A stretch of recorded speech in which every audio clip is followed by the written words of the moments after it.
नमस्ते दोस्तों। आपका स्वागत है आपके अपने फाइनेंस चैनल में, जहां पैसा बनाना सिर्फ सपना नहीं, हकीकत बनता है।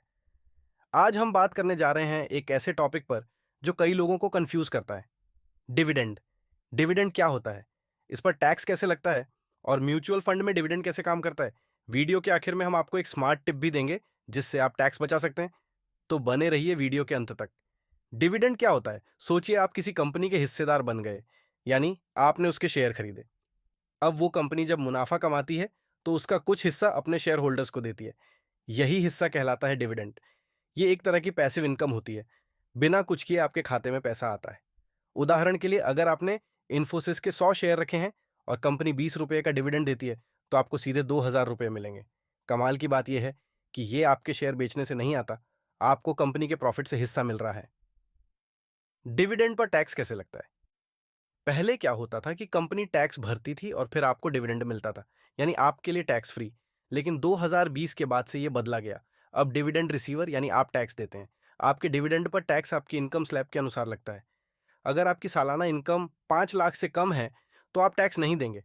लेकिन अगर आपकी इनकम 10 लाख रुपए है और आप 30% स्लैब में हैं, तो डिविडेंड पर भी 30% टैक्स लगेगा। दें, अगर साल में 5,000 रुपए से ज्यादा डिविडेंड मिलता है, तो पहले ही कंपनी 10% टीडीएस काट लेती है। बाकी का हिसाब आपको आईटीआर में भरना होता है। एग्जाम्पल, 10,000 डिविडेंड पर 1,000 टीडीएस काटा जाएगा, और अगर आपकी स्लैब 20% है, तो 1,000 और देना पड़ेगा। म्यूचुअल फंड्स में डिविडेंड कैसे काम करता है? अब बात करते हैं म्यूचुअल फंड्स की। पहले म्यूचुअल फंड्स में दो ऑप्शन होते थे: dividend option, growth option. Dividend option में फंड आपके पैसे से कमाई करता है और बीच बीच में आपको पैसा लौटाता है।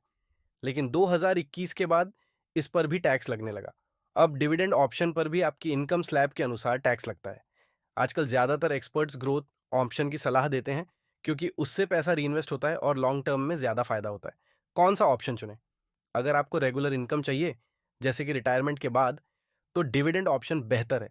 लेकिन अगर आप यंग हैं और लंबी अवधि तक निवेश कर सकते हैं, तो ग्रोथ ऑप्शन ज्यादा फायदेमंद होता है, क्योंकि वहां आपको कंपाउंडिंग का जादू मिलता है। बोनस टिप: अगर डिविडेंड से टैक्स बचाना है, तो अपने परिवार के ऐसे सदस्य के नाम पर निवेश करें जिनकी इनकम कम है, जैसे कि हाउसवाइफ या पेरेंट्स। इससे टैक्स लायबिलिटी कम होगी। तो दोस्तों ना, आज आपने जाना कि डिविडेंड क्या होता है, इस पर टैक्स कैसे लगता है, और म्यूचुअल फंड्स में इसका क्या रोल है। अगर आपने वीडियो को यहाँ तक देखा है, तो यकीन मानिए आप अब प्रो लेवल फाइनेंशियल प्लानिंग कर सकते हैं।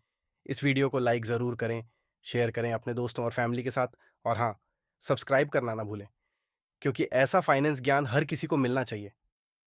मिलते हैं अगले वीडियो में एक और धमाकेदार फाइनेंशियल टॉपिक के साथ। तब तक के लिए निवेश करते रहिए, सीखते रहिए।